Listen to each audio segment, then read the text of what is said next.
New Zealand's environmental solution space is split between fixing the diffuse problem, pastoral nutrient and sediment runoff that drives freshwater decline, and the point source/urban problem, stormwater, sewer overflows, lost habitat, with a separate emerging front on coastal adaptation.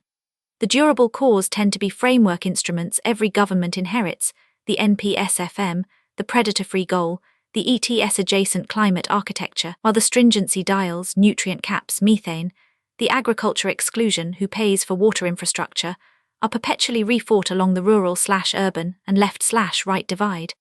The deepest fault line is that the cleanest, most durable winds distribute a diffuse public good, cleaner water, more birdsong, with no defending personal stake constituency, so they are easy to weaken at the margin even when the wrapper survives. Diffuse source land use regulation, nutrient caps, stock exclusion, intensification limits. Freshwater quality reflects what happens on the land, so the primary lever is regulating rural land management at catchment scale, capping nutrient discharge, excluding stock from waterways, and setting stocking density and farming intensity limits enforced through regional plans and the National Policy Statement for Freshwater Management. Stormwater devices are only the last line of defence.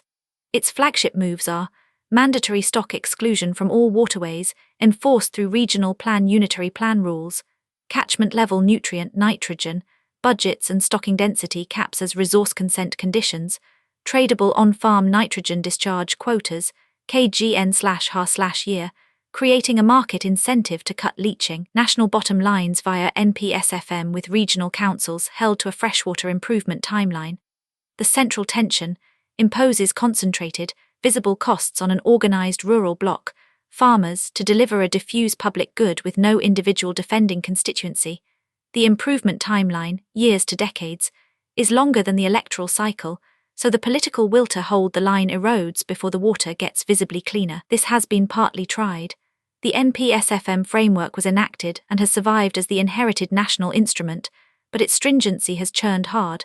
Labour's 2020 Essential Freshwater Package, nitrogen bottom lines, stock exclusion rules, low-slope map, winter grazing rules, was partly suspended, deferred and is being rewritten by the 2023 coalition. Stock exclusion regulations were softened. No general tradable nutrient regime exists nationally. Lake Taupo nitrogen trading is the rare bounded precedent. The framework persists. The dials oscillate with the government's rural/urban orientation. Its durability outlook is rated likely contested. Riparian and in-stream ecological restoration. Restore the margins and channels of waterways, native riparian buffers, typically 10 m, fencing, sediment management and daylighting concrete channelized urban streams, to intercept contaminants, rebuild aquatic habitat, and reconnect ecological function. Delivered largely through grants, council programs and consent setbacks rather than blanket prohibition, its flagship moves are targeted riparian planting funds for native buffers on priority, Category 1 waterways, riparian fencing and setback rules on urban and rural streams, daylighting and restoring channelized urban streams, e.g. Korokoro, Kaiwharawhara, constructed wetlands and sediment traps at catchment outlets. The central tension, riparian setbacks and stream corridors remove developable/productive land, colliding directly with housing supply and farm income. Restoration also requires sustained multi-year maintenance funding, post-planting aftercare, that often evaporates after the capital spend, wasting the investment. This has been tried. Riparian planting and fencing have been done at scale for 2 decades through voluntary accords, council programs and central grants, and the activity itself has not been politically reversed. Planting a stream margin makes no organised enemy, but it has been chronically under-resourced relative to need, maintenance funding is fragile, and the receiving water improvement is slow and hard to attribute, so it rarely commands sustained political priority. Effective but incremental, not churned, just perennially underscaled. Its durability outlook is rated likely durable. Urban stormwater and wastewater treatment, point source control. Urban water quality is fixed by treating runoff and sewage before it reaches the receiving environment. On-site bioretention/rain gardens and permeable surfaces required at the point of new development. Constructed wetlands in key catchments, and large-scale reduction of combined sewer, overflows through sewer separation and detention. New development bears low marginal cost treatment so the problem stops deepening. Retrofitting the existing city is the expensive long game. Its flagship moves are on-site stormwater treatment, bioretention or equivalent, mandated as a consent condition for new development above an impervious area threshold, minimum permeable surface requirements for new developments, combined sewer overflow reduction, real-time monitoring, priority sewer separation, stormwater detention basins, regional constructed wetland programs treating catchment runoff before discharge. The central tension, treatment requirements add cost and land take to development consents, colliding with housing affordability and density on constrained sites. And the big wins, CSO separation, retrofitting the built city, are multi-decade, multi-billion-dollar infrastructure programs whose financing capacity, not the engineering, is the binding constraint, exactly the gap that water services reform has repeatedly failed to close. This has been partly tried. On-site treatment requirements and water-sensitive design are embedded in regional planning and are not politically contested in themselves. The systemic problem, who funds the multi-billion-dollar upgrade and overflow reduction, is exactly the question that churned. Three Waters 2022 Consolidated Entities Co-Governance was repealed in 2024 before operationalizing and replaced by Local Water Done Well, council-owned ring-fenced CCOs. Per the TRIDE Index, the structural plus values reform churned, while the underlying funding gap remains unsolved, so the overflows continue. Its durability outlook is rated likely contested. Predator-free 2050 and biodiversity recovery. Native biodiversity recovers when introduced mammalian predators, rats, stoats, possums, are eliminated across connected landscape-scale areas. Build dense trapping networks, urban and backcountry. Expand fenced sanctuaries, sustain integrated pest control, and invest in next-generation tools, self-resetting traps, eventually species-specific genetic biocontrol, toward the National Predator-Free 2050 goal.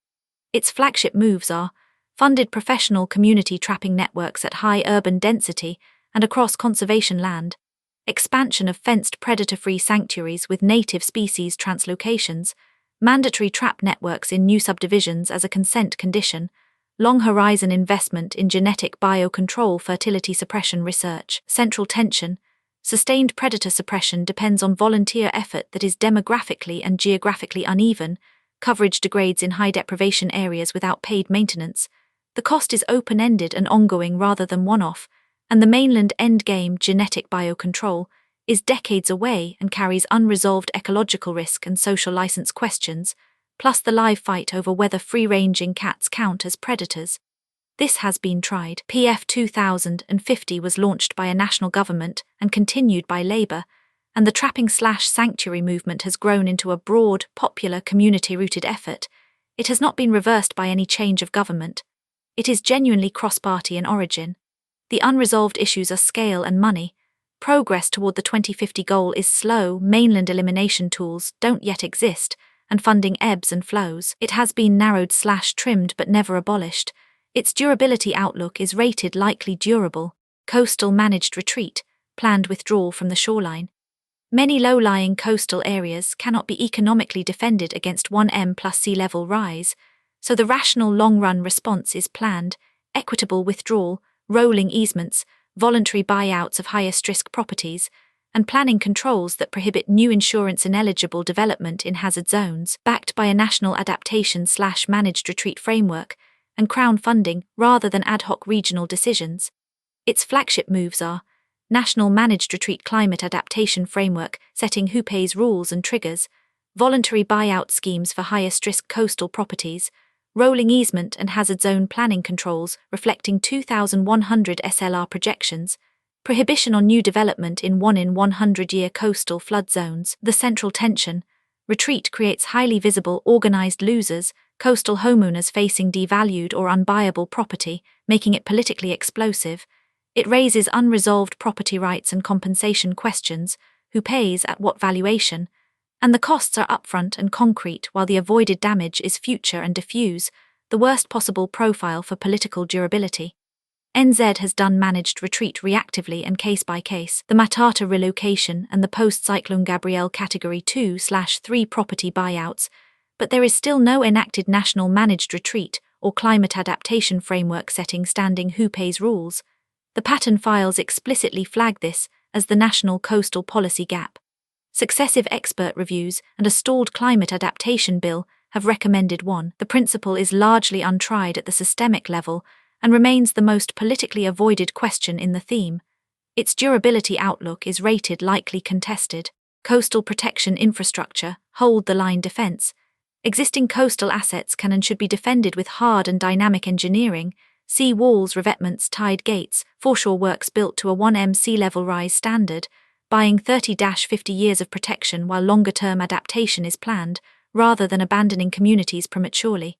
Its flagship moves are upgrade foreshore protection works, e.g. Pitone to a 1m SLR standard with council/Crown co-funding, tide gates on key storm drain outfalls in low-lying suburbs, dynamic revetment programs using locally sourced rock armor, co-funded seawall maintenance and renewal. The central tension, hard protection creates path-dependent lock-in, you must keep defending and raising the wall, can worsen erosion on adjacent unprotected shorelines, and may outlast its economic logic, defending property for 30-50 years that has a shorter residual life, deferring rather than resolving the retreat question, and potentially trapping more value behind the wall. This has been tried. Hard coastal protection is the long-standing default. Councils have built and maintained sea walls, groins and revetments for generations, and it is not politically contested to defend an existing community in the short term. It is durable as practice because it protects identifiable property owners, a concrete personal stake constituency that lobbies to keep the wall. The unresolved issues are mounting maintenance cost, transferred erosion, and the deferral of the harder retreat decision rather than any risk of reversal. Its durability outlook is rated likely durable.